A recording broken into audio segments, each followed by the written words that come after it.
Avez-vous déjà pensé que parfois, derrière un simple sourire figé sur une photo ancienne, se cache une vérité capable de bouleverser des vies entières? En juin 1910, dans un château près de Bordeaux, un héritier de 24 ans posait pour sa photo de fiançailles. Mais ses yeux ne regardaient pas l'objectif. Il cherchait quelqu'un. Quelques minutes plus tard, un scandale allait éclater, détruisant un monde bâti sur le mensonge et révélant une vérité que personne n'osait affronter. Ce que cette image dévoile, vous allez le découvrir maintenant, à travers une histoire dramatisée, inspirée de faits réels historiques.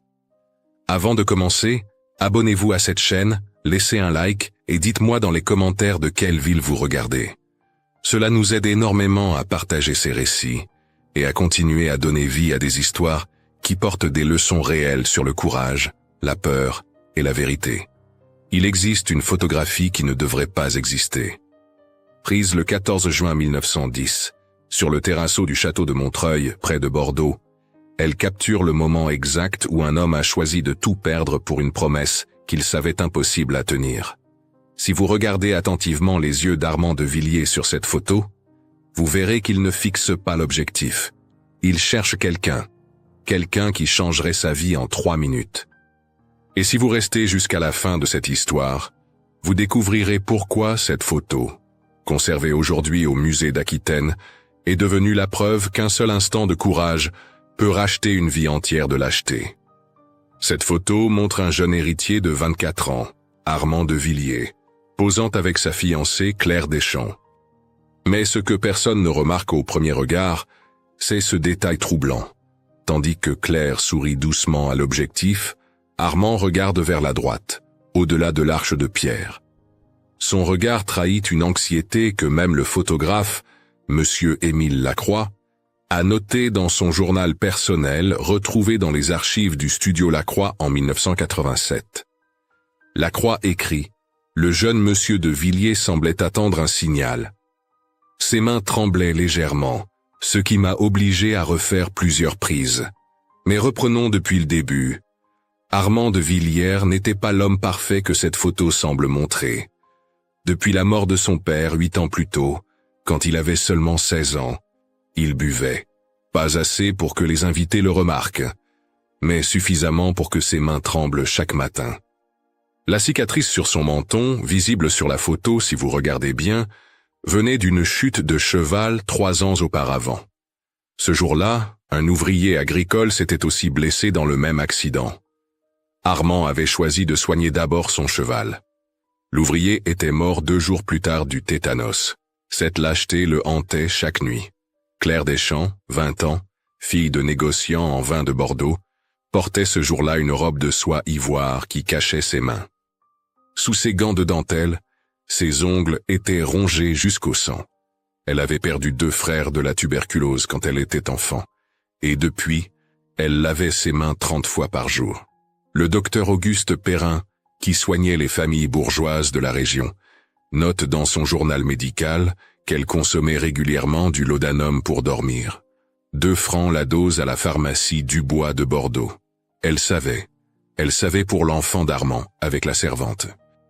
Mais le contrat de mariage, déposé chez Maître Dubois, notaire, représentait 200 hectares de vignes et la survie économique de sa famille, après la sécheresse de 1909. Mais la vraie histoire commence avec Élise Moreau. 21 ans, servante au château depuis l'âge de 7 ans. Elle boitait légèrement de la jambe gauche depuis une chute dans les escaliers de pierre quand elle avait 9 ans. 2 ans avant cette photo, elle avait disparu pendant 4 mois.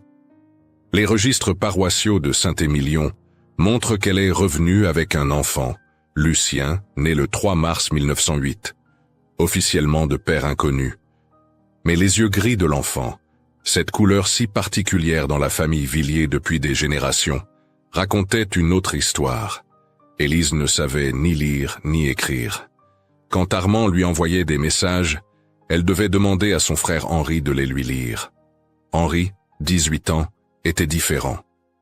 Il avait appris à lire grâce à Armand qui, dans un rare moment de bonté, lui donnait des leçons secrètes à l'aube dans la bibliothèque du château. Henri sculptait de petits animaux en bois qu'il offrait aux enfants du village. Mais il cachait un secret terrible. Il souffrait d'épilepsie. Une seule crise devant les autorités et il serait déclaré inapte au service, mais aussi enfermé dans un asile. Ce 14 juin 1910, la menace planait sur le château comme l'odeur du vin qui fermente. La loi de recrutement colonial de 1908 exigeait un quota de jeunes hommes par département. Les archives départementales de la Gironde conservent encore les listes. 47 jeunes hommes de la région devaient partir pour l'Algérie ce mois-là. Henri Moreau était le numéro 23 sur cette liste.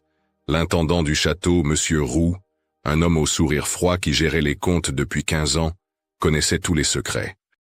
Le grand livre de comptes du château, conservé aujourd'hui à la bibliothèque municipale de Bordeaux, montre des irrégularités troublantes.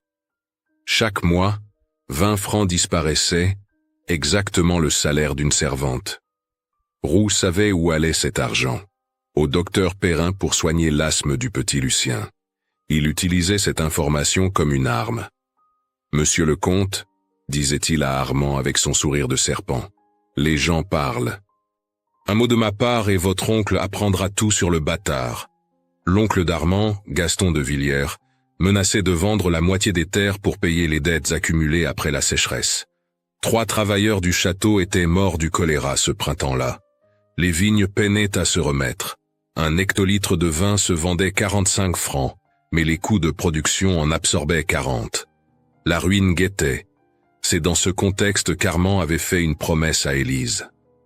Une promesse murmurée dans l'obscurité des caves, tandis que le petit Lucien toussait dans ses bras. « Si je vois Henri dans la cour le jour de mes fiançailles, je le cacherai dans les caves jusqu'à la nuit. La Croix a des contacts républicains à Bordeaux. Ils peuvent faire disparaître son nom des listes. » Élise avait serré son enfant plus fort. « Et si vous échouez ?» Armand avait touché la joue de son fils. Ce fils qu'il ne pouvait pas reconnaître. « Je n'échouerai pas. » Mais ce qu'Armand ignorait, c'est que Roux avait tout entendu. Et tandis que le photographe préparait son appareil sur le terrazzo ensoleillé, tandis que les invités buvèrent du champagne en discutant du prix du vin, tandis que Claire ajustait sa robe et cachait ses mains tremblantes, Roux se glissait vers le portail pour faire entrer les gendarmes.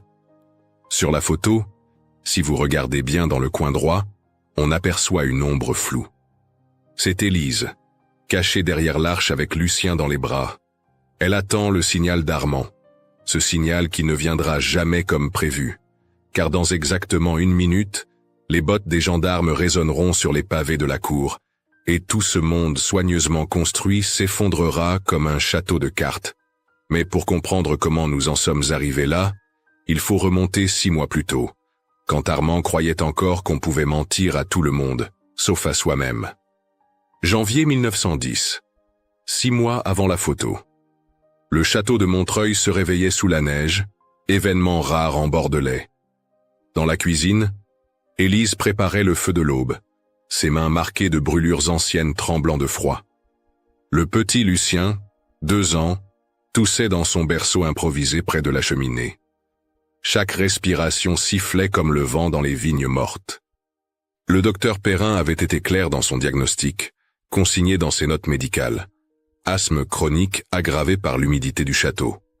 Sans traitement régulier, l'enfant ne survivrait pas à son 5e hiver. Ce matin-là, Armand descendit plus tôt que d'habitude. L'insomnie le torturait depuis des mois, depuis qu'il avait appris que Claire Deschamps serait sa fiancée. Un arrangement entre familles, négocié comme une cargaison de vin.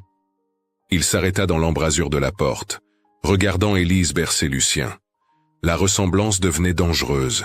Les mêmes yeux gris, le même front haut des Villiers. Même les domestiques commençaient à murmurer. « Il tousse encore », dit Armand, sa voix rauque trahissant qu'il avait bu la veille. Élise ne leva pas les yeux. Elle ne le faisait plus depuis qu'il avait annoncé ses fiançailles. Le docteur dit qu'il faut l'emmener au sud. L'air marin. Sa voix se brisa. 20 francs par mois ne permettaient pas de rêver à la mer. Armand fouilla dans sa poche et sortit une bourse. Prenez ceci, pour les médicaments. Élise recula. Les gens parlent déjà trop, monsieur le comte. Ce titre, comme une gifle entre eux. Il déposa l'argent sur la table. Alors qu'il parle. Mon fils ne mourra pas de froid dans les cuisines de ma propre maison. C'était la première fois qu'il disait « mon fils » à voix haute. Le mot resta suspendu dans l'air glacé comme la buée de leur respiration. Dehors, on entendait Henri fendre du bois. Le rythme régulier de la hache s'arrêta soudain. Un bruit sourd. Élise se précipita à la fenêtre. « Henri !» Son frère était tombé, le corps secoué de convulsions sur la neige qui se tachait de rouge, là où il s'était mordu la langue. Armand courut dehors, retira sa veste pour la glisser sous la tête d'Henri. « Ne le touchez pas », ordonna-t-il aux autres domestiques qui accouraient. « Laissez-le, ça va passer. » Il connaissait les crises. Son propre cousin en souffrait avant d'être enfermé à l'asile de Cadillac, où il était mort 6 mois plus tard. Quand Henri revint à lui, confus et tremblant, Armand l'aida à se relever. « Personne ne doit savoir », murmura le jeune homme, la terreur dans les yeux. Armand acquiesça. « Personne ne saura. Vous avez glissé sur la glace, c'est tout. » Mais Roux observait depuis la fenêtre du premier étage. Le registre des incidents du château, qu'il tenait méticuleusement, porterait ce jour-là une note énigmatique. HM. Incident médical à surveiller. Mars 1910. Le printemps amenait les premières listes de recrutement. Le père Dubois, curé de Saint-Émilion, avait commencé à falsifier des actes de décès pour les familles qui pouvaient payer. 100 francs pour mourir sur le papier et renaître ailleurs. Mais les Moreau n'avaient pas 100 francs. Élise supplia Armand dans la bibliothèque où Henri apprenait à lire. Ils vont le prendre. Vous savez ce qui arrive aux épileptiques dans l'armée coloniale. Ils les attachent pendant les crises. Ils meurent étouffés. Les larmes coulaient sur ses joues. Henri tenait un livre entre ses mains, Les Misérables, de Hugo. Il lisait lentement mais avec passion.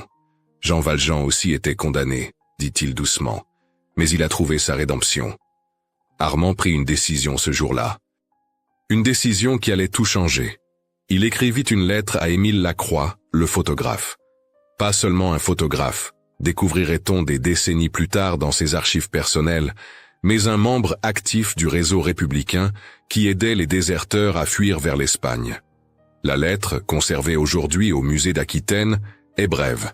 « Mon ami, j'aurai besoin de votre art le 14 juin, et peut-être d'autres choses. » Avril 1910. Claire Deschamps visitait le château pour préparer les fiançailles. Elle croisa Élise dans l'escalier de service. Lucien jouait avec un petit cheval de bois sculpté par Henri. Claire s'arrêta, regarda l'enfant, puis Élise. « Il a les yeux de son père », dit-elle simplement. Élise baissa la tête. « Je ne sais pas de quoi vous parlez, mademoiselle. » Claire retira l'un de ses gants et toucha doucement la joue de Lucien. Pauvre petit, naître dans le mensonge. Puis elle remit son gant et continua son chemin. Mais le soir, les domestiques trouvèrent un panier de provisions devant la porte d'Élise, et un flacon de sirop pour la toux, celui que le docteur Perrin prescrivait aux enfants riches. Mai 1910. L'étau se resserrait. Les gendarmes faisaient du porte-à-porte, vérifiant les listes. 47 jeunes hommes devaient repartir. 7 avaient déjà fui. 3 s'étaient mutilés pour être déclarés inaptes. 1 s'était pendu dans la grange de son père. Les archives départementales conservent le rapport du lieutenant Morvan. Résistance passive croissante, recommande intervention musclée pour l'exemple. Henri sculptait frénétiquement. Des dizaines de petits animaux s'accumulaient dans sa chambre. Pour les enfants, disait-il à Élise, quand je serai parti, ils se souviendront de moi. Il avait accepté son sort avec une résignation qui brisait le cœur de sa sœur. Mais Armand ne l'acceptait pas. Chaque nuit, il étudiait les plans du château, cherchant la meilleure cachette. Les caves à vin, profondes et labyrinthiques, où même Roux ne s'aventurait pas. Juin 1910, une semaine avant les fiançailles. Roux convoqua Armand dans son bureau. Sur la table, une pile de factures. 20 francs par mois pour des médicaments. Curieux pour un château où personne n'est officiellement malade. Son sourire était celui d'un chat qui joue avec une souris. Votre oncle serait intéressé de savoir où va son argent. Armand sentit ses mains trembler. Il les cacha sous la table. « Que voulez-vous, Roux ?» L'intendant se leva, marcha vers la fenêtre d'où on voyait Élise étendre le linge, Lucien jouant à ses pieds. « Le garçon Moreau sera arrêté lors de vos fiançailles. C'est décidé. Le lieutenant Morvan veut faire un exemple, sauf si... » Il laissa la phrase en suspens. « Sauf si vous me cédez la parcelle ouest, 100 hectares, à mon nom. » C'était du chantage pur et simple. 100 hectares valaient une fortune. Mais c'était aussi la liberté d'Henri, peut-être sa vie. Armand se leva lentement. « Vous aurez ma réponse le jour des fiançailles. » Roux sourit plus largement. « J'ai déjà prévenu les gendarmes. Ils viendront à 15 heures précises, juste après la photo officielle. » Cette nuit-là, Armand but plus que de coutume. Claire le trouva dans la bibliothèque, effondré sur le bureau. Elle prit le verre de ses mains, s'assit près de lui. « Je sais ce que Roux demande, » dit-elle doucement. « Les domestiques parlent. » Armand leva des yeux rougis vers elle. « Je ne suis qu'un lâche, Claire. Un lâche qui essaie de jouer au héros. » Claire retira ses gants, révélant ses ongles rongés, ses mains abîmées par les lavages compulsifs. « Nous sommes tous lâches, Armand. Moi je me marie pour sauver ma famille de la ruine. Vous buvez pour oublier. Élise ment pour protéger son enfant. Henri cache sa maladie pour protéger sa sœur. Même Roux est lâche. Il vole parce qu'il a peur de rester pauvre. » Elle prit une inspiration profonde. « Mais demain, pendant une minute, nous pouvons choisir d'être courageux. Juste une minute. C'est peut-être suffisant pour changer une vie. » Le 13 juin, veille des fiançailles, Armand prit ses dernières dispositions. Il montra à Henri l'entrée secrète des caves, derrière une fausse cloison. Il donna à Lacroix l'argent pour un passage vers l'Espagne. Il écrivit une lettre qu'il ne posterait jamais, où il reconnaissait Lucien comme son fils. Et à l'aube du 14 juin, jour de la photo, il but son dernier verre de cognac. Ses mains ne tremblaient plus. Pour la première fois en 8 ans, Armand de Villiers était sobre. Et terrifié. Car dans quelques heures, sur ce terrasseau ensoleillé, sous l'œil de l'appareil photographique, 3 vies allèrent se jouer en 3 minutes. Et cette fois, il ne pourrait pas fuir. 14 juin 1910, 14h30. Le soleil de juin transformait le terrasseau du château en fournaise de pierre blanche. Les invités s'éventaient avec leur programme de cérémonie, imprimé chez Delmas & Fils, imprimeur de Bordeaux depuis 1876. Le champagne Röderer tiédissait dans les coupes de cristal. L'orchestre de chambre, 5 musiciens venus de Bordeaux pour 30 francs la journée, jouait une valse de Strauss. Tout respirait la respectabilité bourgeoise. Tout était mensonge. Armand ajustait pour la 10e fois sa cravate de soie. Ses mains ne tremblaient pas, miracle de sa nouvelle sobriété, mais la sueur perlait à son front malgré la brise. Devant lui, Émile Lacroix préparait son appareil photographique, un Gandolfi de fabrication britannique qui avait coûté une fortune. Le photographe parlait de lumière et d'angle, mais ses yeux disaient autre chose. Dans sa poche, il avait les papiers falsifiés pour Henri Moreau. Nouveau nom, Henri Martin, ouvrier agricole en partance pour Barcelone. Claire arriva au bras de son père, Monsieur Deschamps, négociant ventru qui calculait déjà les bénéfices de cette union. Elle portait la robe de soie ivoire confectionnée par Madame Bouchard, la meilleure couturière de Bordeaux. Sous ses gants de dentelle, ses mains étaient écorchées à force de lavage. Elle avait pris sa dose de laudanum ce matin, mais l'effet s'estompait. L'anxiété montait comme la marée. « Vous êtes radieuse, ma chère », mentit sa mère. Claire sourit, ce sourire qu'elle avait perfectionné devant le miroir. Le sourire d'une jeune femme heureuse de se fiancer. Un sourire qui cachait qu'elle savait exactement ce qui allait se passer. Car la veille au soir, elle avait surpris Roux donnant ses instructions au lieutenant Morvan. Le jeune Moreau sera dans la cour à 15 heures. Mes informateurs me l'ont confirmé. Arrêtez-le devant tout le monde, que ce soit un exemple. 14h45. Élise attendait dans l'ombre de l'arcade latérale, Lucien dans ses bras. L'enfant était agité, sa respiration sifflante empirée par la chaleur. Elle berçait doucement, murmurant une comptine que sa mère lui chantait avant de mourir en couche. « Dors, mon petit prince, dors. Les anges veillent sur toi. » mais ses yeux surveillaient la cour. Henri devait arriver d'une minute à l'autre. Henri justement franchissait le portail de service. Il avait revêtu sa meilleure chemise, celle qu'Armand lui avait donnée. Dans sa poche, 3 petits animaux sculptés. Un cheval pour Lucien, un oiseau pour Claire, un loup pour Armand. Il savait que les gendarmes viendraient. Élise avait tenté de le dissuader, mais il avait été ferme. « Si je me cache aujourd'hui, ils s'en prendront à toi et aux petits. Je ne fuirai pas. » Ce qu'il ne savait pas, c'est qu'Armand avait tout prévu. La cache dans les caves, les papiers de la croix. Le passage de nuit vers l'Espagne. 14h50. La croix demanda au fiancé de prendre position. « Monsieur le comte, ici. Mademoiselle, à sa droite. Voilà, parfait. » Il regarda à travers le viseur. Le cadrage était impeccable. Les géraniums en peau de faïence créaient des taches de couleur. Les rideaux blancs flottaient doucement. Au fond, des ouvriers continuaient de travailler, indifférents au théâtre bourgeois qui se jouait devant eux. « Regardez-moi bien !» ordonna la croix. Claire obéit, fixant l'objectif avec ce sourire travaillé. Mais Armand venait d'apercevoir Henri qui traversait la cour, et derrière lui, émergeant de l'ombre comme des vautours, le lieutenant Morvan et 2 gendarmes. Le piège se refermait.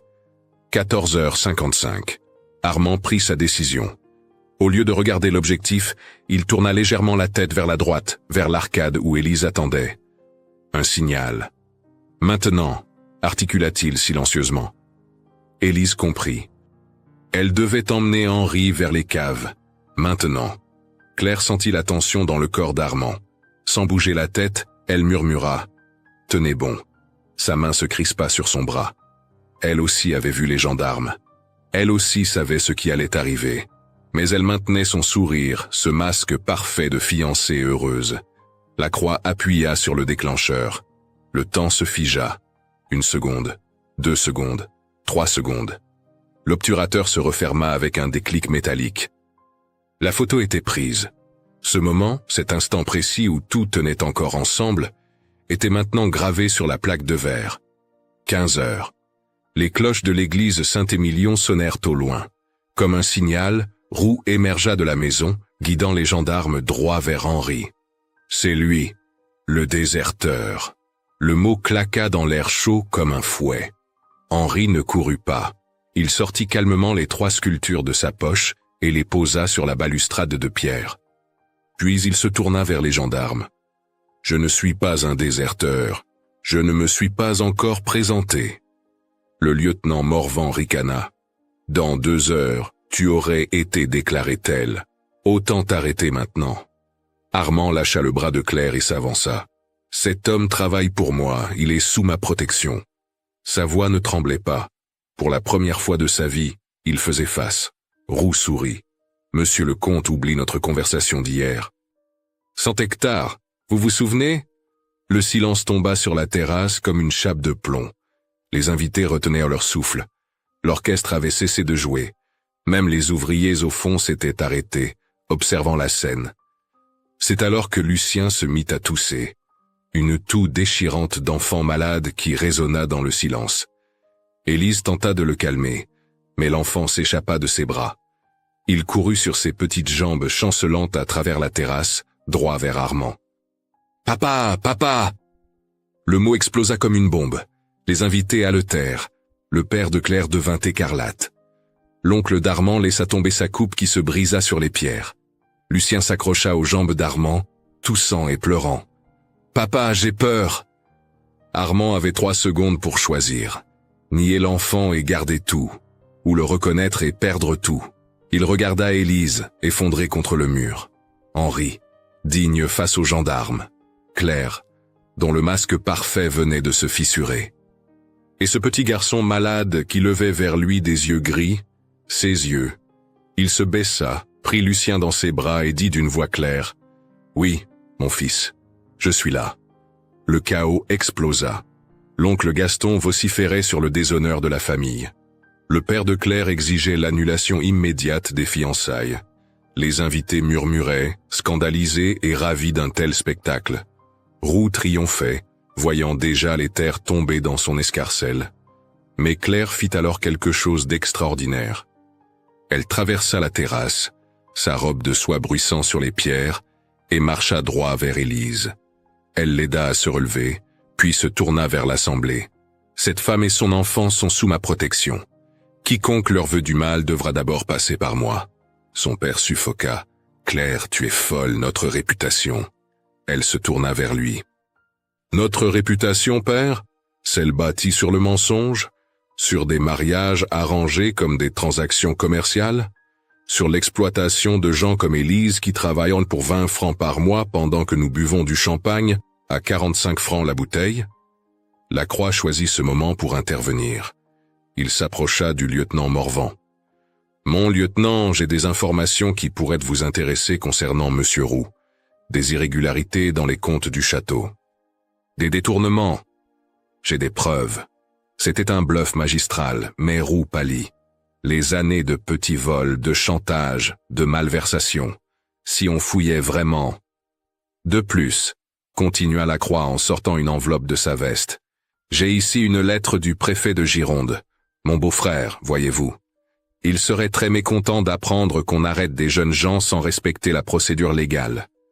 Monsieur Moreau a jusqu'à 17 heures pour se présenter.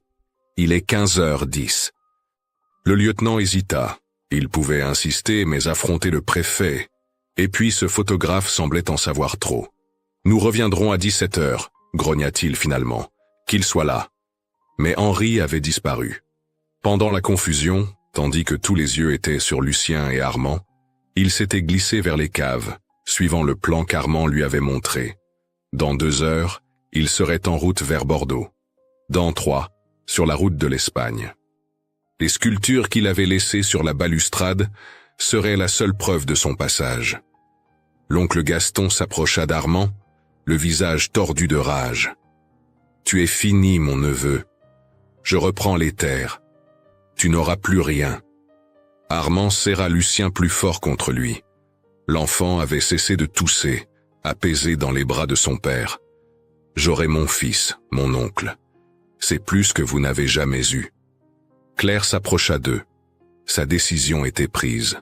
« Monsieur de Villiers, dit-elle formellement, notre engagement est naturellement rompu. » Puis elle baissa la voix.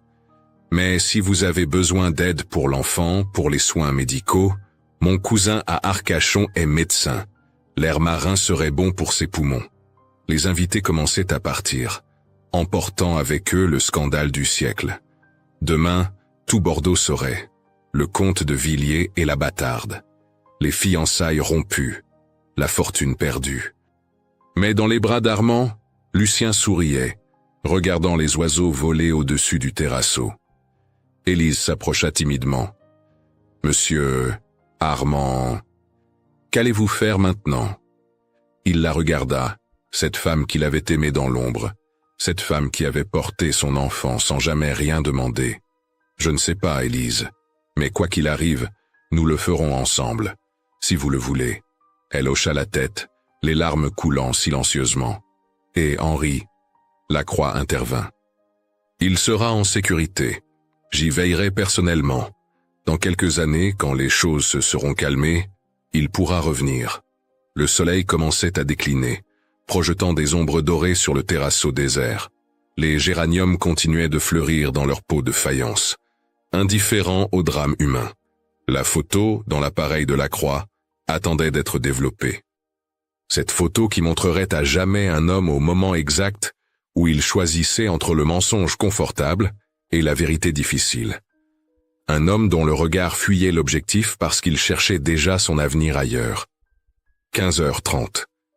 Le terrasseau se vidait comme une salle de théâtre après un spectacle scandaleux. Les domestiques ramassaient les verres brisés en silence, évitant de croiser les regards. Dans le grand salon, l'oncle Gaston dictait déjà une lettre à son notaire pour reprendre possession des terres. Le père de Claire tempêtait, exigeant des dommages et intérêts pour l'humiliation subie.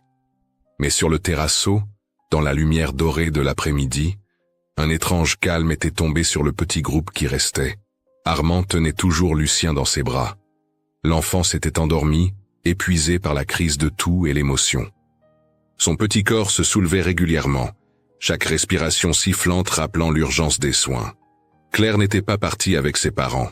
Elle avait défié les ordres de son père, restant assise sur le banc de pierre, observant cette famille impossible qui venait de se former dans le chaos. Élise restait à distance, n'osant pas s'approcher. 21 ans de servitude ne s'effacent pas en une déclaration publique. Ses mains tremblaient, tandis qu'elle tentait de lisser sa robe de servante, cette robe qui marquait la frontière invisible entre eux. Armand la regardait, et pour la première fois, il vit vraiment les marques de brûlure sur ses bras, la claudication de sa jambe gauche, les années de travail inscrites dans chaque ride prématurée de son visage. « Élise, dit-il doucement. Venez. » Elle hésita, puis s'approcha lentement. Il lui tendit Lucien. Notre fils a besoin de ses deux parents. Le mot « notre » flotta entre eux comme une promesse tardive. Elle prit l'enfant et leurs mains se touchèrent brièvement. Un contact qui valait toutes les déclarations. Roux apparut dans l'encadrement de la porte, un sourire mauvais aux lèvres. Touchant tableau familial. Dommage qu'il ne dure pas, dans 1 heure les gendarmes reviendront. Votre protégé Henri ne pourra pas se cacher éternellement. Et vous, monsieur le comte, ou devrais-je dire, ancien comte, vous n'avez plus aucun pouvoir pour le protéger. Lacroix s'avança, son appareil photo sur l'épaule. Monsieur Roux, vous semblez oublier notre conversation sur les irrégularités comptables. J'ai passé la matinée à examiner vos livres. Fascinant, vraiment. Surtout les entrées concernant les ventes de vins qui n'apparaissent jamais dans les comptes officiels. C'était en partie du bluff, mais Lacroix avait vu juste. Le visage de Roux se décomposa. De plus, continua le photographe en sortant un document de sa sacoche, voici une copie du nouveau décret préfectoral, publié ce matin même. Les quotas de recrutement pour la Gironde ont été atteints. Aucune nouvelle conscription avant septembre. C'était un faux magnifiquement réalisé par un ami imprimeur républicain de Lacroix. Mais qui irait vérifier un samedi après-midi? Roux recula, comprenant qu'il avait perdu. Vous le regretterez, siffla-t-il avant de disparaître dans la maison. Il le retrouverait plus tard, parti avec l'argenterie et 3 tableaux de valeur. Mais pour l'instant, sa menace s'évanouissait avec lui. Claire se leva enfin. Armand, pardonnez mon indiscrétion, mais avez-vous pensé à l'aspect pratique? Vous allez perdre les terres. Comment allez-vous vivre? Comment soigner l'enfant? Sa voix était calme, pragmatique. C'était la fille du négociant qui parlait maintenant. Armand regarda autour de lui le château qui avait été sa prison dorée.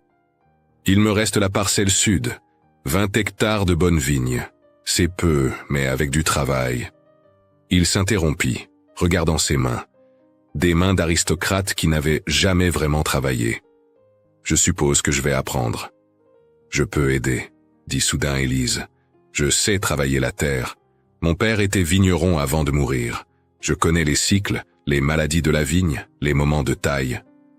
Elle rougit, craignant d'avoir parlé hors de son rang. Mais Armand sourit. Un vrai sourire pour la première fois depuis des années. Alors vous m'apprendrez.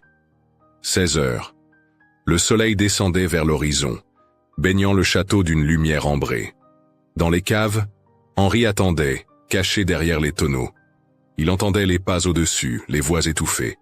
Dans 1 heure, Lacroix viendrait le chercher. Une carriole l'attendait derrière le château, chargée de matériel photographique. Il serait caché sous les bâches, juste un assistant transportant du matériel. À Bordeaux, un navire marchand partait pour Barcelone à minuit. Le capitaine, un Catalan sympathisant républicain, ne posait pas de questions, mais Henri avait peur. Pas des gendarmes ou de l'exil. Il avait peur de ne jamais revoir Élise et Lucien. Dans sa poche, il serrait un morceau de papier où Armand avait écrit, de sa main malhabile d'ancien alcoolique, une adresse à Barcelone. Chez Maria Castel, Carrer del Carmen. Des amis, ils t'aideront.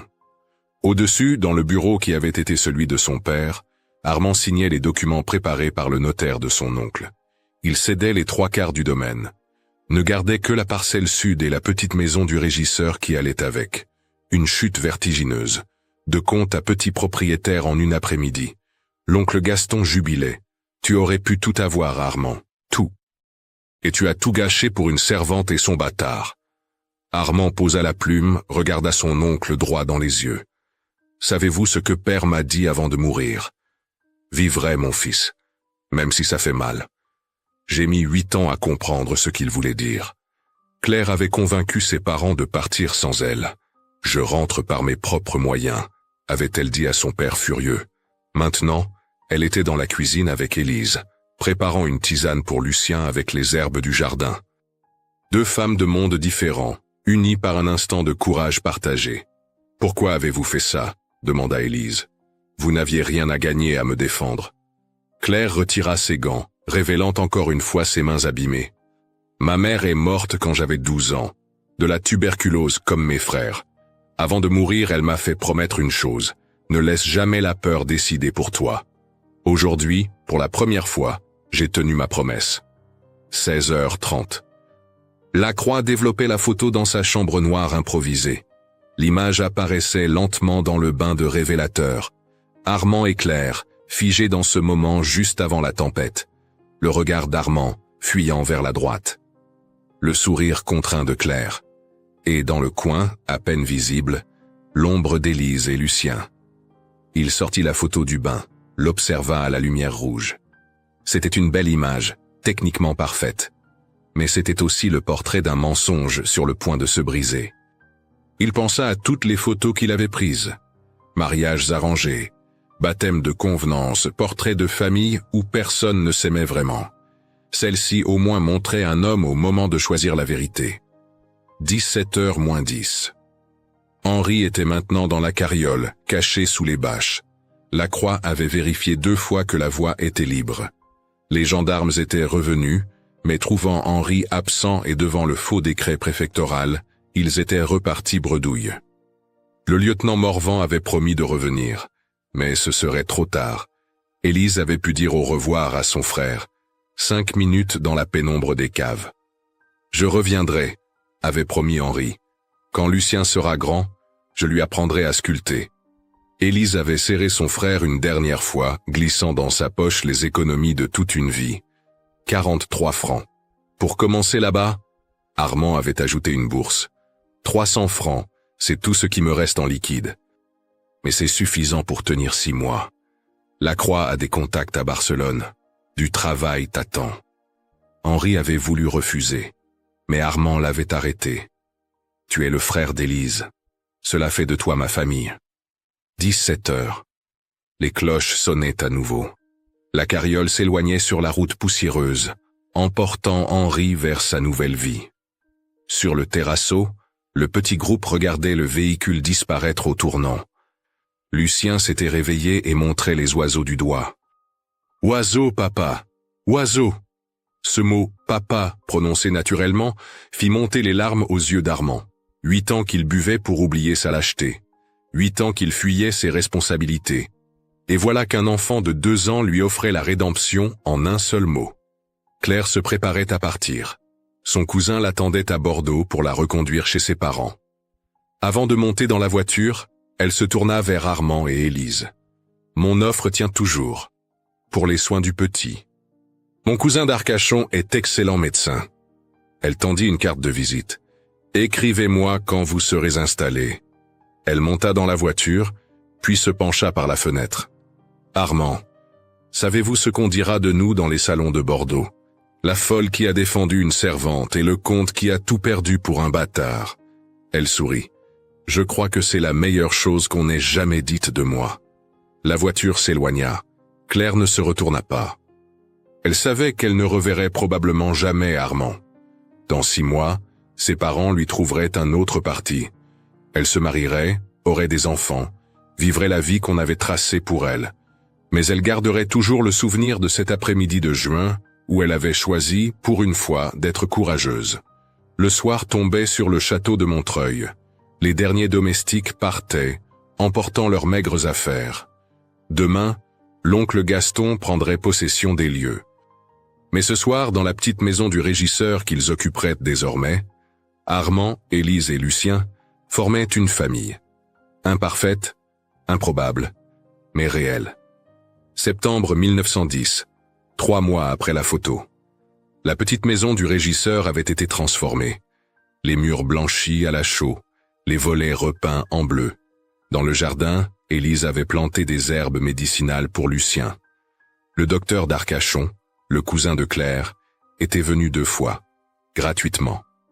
Mademoiselle Deschamps a tout payé d'avance, avait-il expliqué. L'air marin prescrit faisait des miracles. Lucien respirait mieux, riait plus fort. Armand avait les mains couvertes d'ampoules. Travailler la vigne était plus dur qu'il ne l'avait imaginé. Chaque matin, il se levait à 5 heures avec Élise. Ensemble, ils soignaient les 20 hectares qui leur restaient. La récolte de septembre fut maigre, mais de qualité. 40 hectolitres vendus directement à de petits négociants républicains, amis de la Croix, qui payaient comptant et ne posaient pas de questions sur la chute sociale du comte de Villiers. Une lettre arriva de Barcelone. Henri écrivait qu'il travaillait dans un atelier d'ébénisterie. « Je sculpte des meubles pour de riches Catalans. Ils aiment les motifs français. J'envoie 20 francs pour les médicaments de Lucien. » Dans l'enveloppe, une photo prise par un photographe ambulant. Henri souriant devant la Sagrada Familia en construction. Vivant. Claire s'était fiancée en août à un banquier parisien. Les journaux de Bordeaux en avaient fait leur chou gras. Mademoiselle Deschamps trouve enfin un parti digne d'elle après le scandale Villiers. Mais elle continuait d'écrire. Des lettres brèves, pratiques, conseils pour les vignes, adresses de médecins, jamais de sentiments. Sauf cette phrase, glissée dans sa dernière missive. Je pense souvent à ce jour de juin. C'est mon plus beau souvenir. Octobre 1910. L'oncle Gaston était mort. Crise cardiaque dans son nouveau bureau du château. L'ironie du sort voulut qu'il mourût en signant l'acte de vente d'une parcelle à Roux, qui était revenu après avoir dilapidé l'argenterie volée. Le château passa à un cousin éloigné qui n'avait aucun intérêt pour le vin. Les terres furent divisées, vendues. Le château lui-même transformé en pension de famille. La grandeur des Villiers s'éteignait dans l'indifférence générale. Décembre 1910. Premier Noël dans la petite maison. Armand avait sculpté un cheval de bois pour Lucien, maladroit, mais fait avec amour. Élise avait cuisiné un chapon acheté avec les premiers bénéfices de leur vin. Sur la table, 3 couverts, une famille. Ce soir-là, après que Lucien se fût endormi, Armand et Élise parlèrent vraiment pour la première fois. « Je ne vous ai jamais demandé pardon, » dit-il. « Pour ces années où je vous ai caché, où j'ai caché Lucien. » Élise posa sa main sur la sienne, sa main de travailleuse sur sa main d'ancien aristocrate devenu vigneron. « Vous étiez prisonnier autant que moi, de votre nom, de votre rang, de vos peurs. Nous étions tous prisonniers. »« Plus maintenant, » répondit Armand. Et c'était vrai. La pauvreté relative, le travail dur, l'ostracisme social étaient le prix de la liberté, un prix qu'il payait volontiers. Mars 1911, 1 an après la photo. Armand et Élise se marièrent, pas à l'église Saint-Émilion qui leur était fermée, mais à la mairie, devant le maire républicain, ami de Lacroix. 2 témoins, le docteur d'Arcachon et Lacroix lui-même. Lucien, 3 ans maintenant, portait les alliances. Il ne toussait presque plus. Claire envoya un télégramme de Paris. « Félicitations, soyez heureux, CD. » Dans le paquet qui suivit, une édition complète de Hugo. Pour que Lucien apprenne à lire dans de beaux livres, comme son oncle Henri. Juin 1914, 4 ans après la photo. La guerre éclata. Henri, naturalisé espagnol, échappa à la mobilisation française. Il écrivait qu'il s'était marié avec Maria, la fille de sa logeuse. « Elle attend un enfant, je serai père.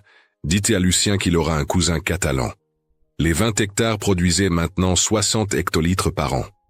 Pas une fortune, mais assez pour vivre.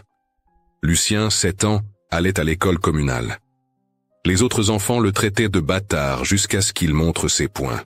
Il avait l'esprit vif de sa mère et le courage tardif de son père. L'instituteur, M. Bonnard, ancien séminariste devenu laïc, écrivit dans son rapport « Lucien Villiers est le meilleur élève de sa génération.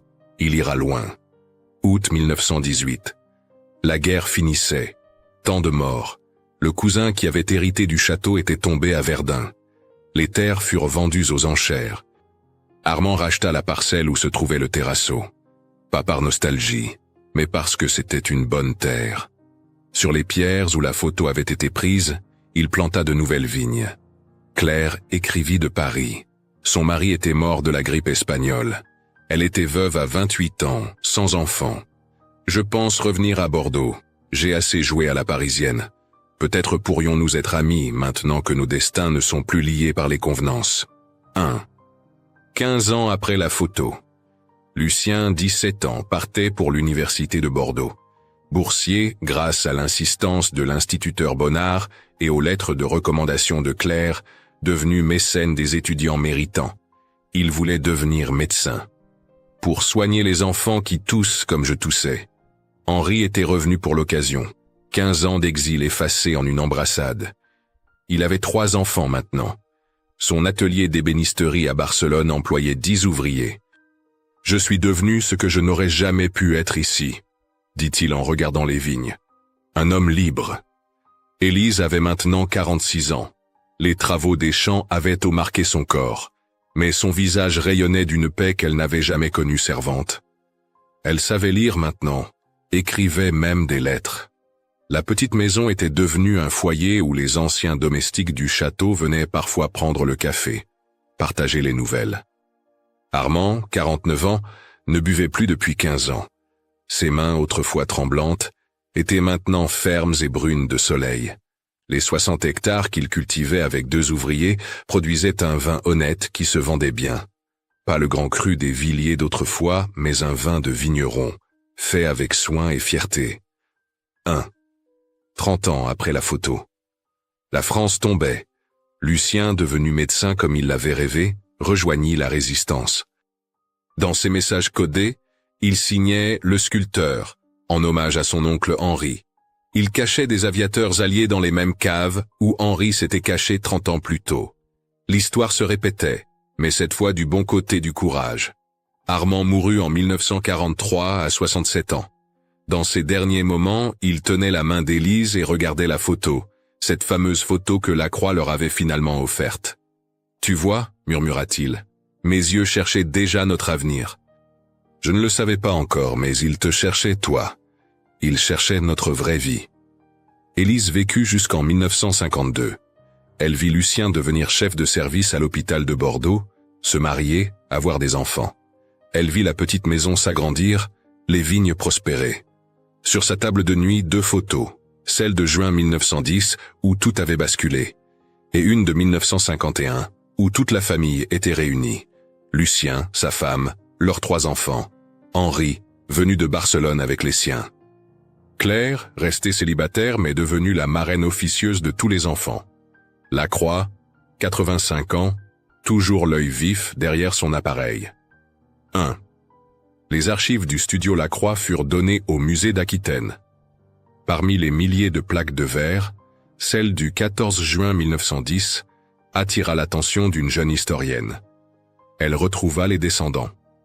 Pierre Villiers, petit-fils de Lucien, neurologue à Bordeaux.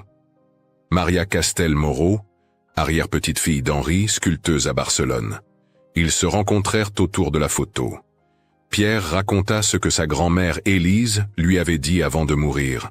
Cette photo montre le dernier instant du mensonge. La seconde d'après, nous avons tous choisi la vérité. C'était douloureux. C'était effrayant. Mais c'était nécessaire. Parfois, il faut que tout s'effondre pour pouvoir vraiment construire. Aujourd'hui, la photo est exposée au musée avec cette légende. Portrait de fiançailles. Château de Montreuil. 14 juin 1910. Photographe, Émile Lacroix. Au moment où cette photo fut prise, le jeune homme regardait ailleurs, cherchant quelqu'un dans la foule. 3 minutes plus tard, il perdrait tout. Sauf l'essentiel. Les visiteurs s'arrêtent, intrigués. Certains ne voient qu'un portrait de fiançailles raté où le marié ne regarde pas l'objectif. D'autres, plus attentifs, remarquent l'ombre dans le coin. Une femme avec un enfant. Ceux qui prennent le temps de lire l'histoire complète repartent différents. Car cette photo nous enseigne une vérité universelle. Nous passons nos vies à poser pour des photos parfaites, à maintenir des sourires de façade, à jouer des rôles qu'on nous a assignés. Mais les vrais moments de nos vies ceux qui définissent qui nous sommes vraiment, arrivent quand nous cessons de poser. Quand nous avons le courage de regarder ailleurs, vers ce qui compte vraiment, même si cela signifie perdre tout ce que nous pensions important. Armand de Villiers a perdu son titre, sa fortune, son statut. Mais dans les bras d'un enfant qu'il appelait papa, il a trouvé sa rédemption. Élise Moreau a cessé d'être servante pour devenir épouse et mère reconnue. Henri a trouvé la liberté dans l'exil. Claire a découvert le courage dans la défense des faibles. Lucien a grandi aimé, est devenu médecin, a sauvé des vies. Cette photo ne devrait pas exister. Elle capture un monde sur le point de s'effondrer. Mais c'est justement pour cela qu'elle est précieuse. Elle nous rappelle que parfois, les plus beaux moments de nos vies arrivent juste après nos plus grandes catastrophes. Quand nous cessons de préserver les apparences et commençons enfin à vivre vraiment. Si un jour vous vous retrouvez devant un photographe, posant pour une photo importante, souvenez-vous d'Armand de Villiers. Souvenez-vous que ce n'est pas l'objectif qui compte, mais ce que vos yeux cherchent vraiment. Et si vous avez le courage de regarder dans cette direction, même si cela défait tout ce que vous avez construit, vous découvrirez peut-être, comme lui, que perdre tout peut être le début de tout gagner. Car au final, nous ne sommes pas définis par les photos que nous posons, mais par les moments où nous cessons de poser. Ces moments où, comme Armand ce jour de juin 1910, nous choisissons la vérité difficile plutôt que le mensonge confortable. Ces moments où nous découvrons que l'amour véritable ne se trouve pas dans les mariages arrangés, mais dans les choix impossibles. Ces moments où nous apprenons que le courage n'est pas l'absence de peur, mais l'action malgré la peur. La photo existe toujours. Vous pouvez la voir au musée d'Aquitaine. Regardez bien les yeux d'Armand. Il ne fixe pas l'objectif. Il cherche. Il cherche ce que nous cherchons tous. Une raison de tout risquer pour ce qui compte vraiment. Et si cette histoire vous a touché, c'est peut-être parce qu'au fond, nous avons tous notre photo du 14 juin 1910. Ce moment où nous devons choisir entre la sécurité du mensonge et le danger de la vérité. Choisissez la vérité. Même si vos mains tremblent. Même si vous perdez tout. Car ce que vous gagnerez sera infiniment plus précieux que ce que vous perdrez. Vous gagnerez le droit de regarder vos enfants dans les yeux sans honte. Le droit de vieillir sans regret.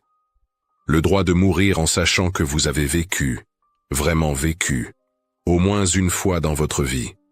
C'est la leçon de cette photo qui ne devrait pas exister. C'est l'héritage d'un instant de courage un après-midi de juin 1910. C'est l'histoire d'un regard qui cherchait ailleurs et qui a trouvé finalement exactement ce qu'il cherchait.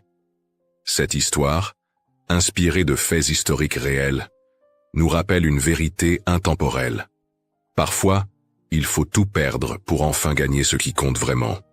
Le courage n'est pas l'absence de peur, mais la décision d'agir malgré elle. Et vous, qu'auriez-vous fait à la place d'Armand ?